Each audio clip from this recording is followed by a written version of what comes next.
Teacup রাইজর ধনের মাটি ক্রয় করে 2009 সনত একটি বৃহত্তর কবরস্থান নির্মাণ করা হয়।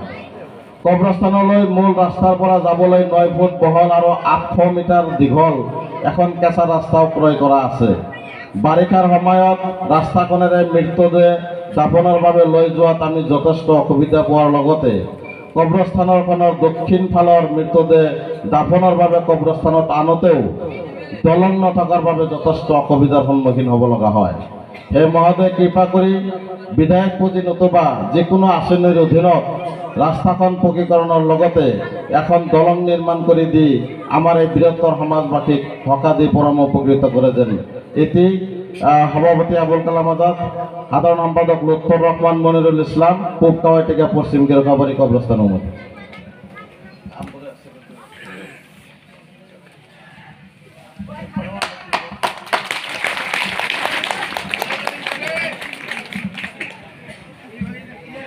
আজকে নবম বার্ষিক বিরাট ধর্মসভা উপলক্ষে আয়োজিত এখানে একটি সভায় এই সভা পরিচালনা সমিতির সভাপতি, সম্পাদক প্রমুখের সম্মানের বিষয় সকল এখানে উপস্থিত,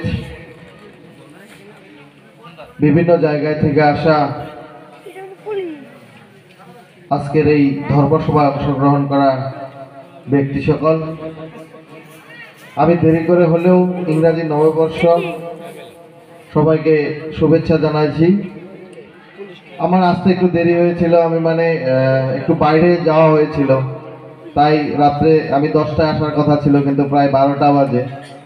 তবু আমি ভাবলাম একটু দেখা দিয়ে যাই, কিন্তু চিন্তা করলাম যে এখন গিয়ে পাবো কিনা, তাই আমি ফোন করলাম, না আছে। যাই হোক, এসে ভালো লাগলো।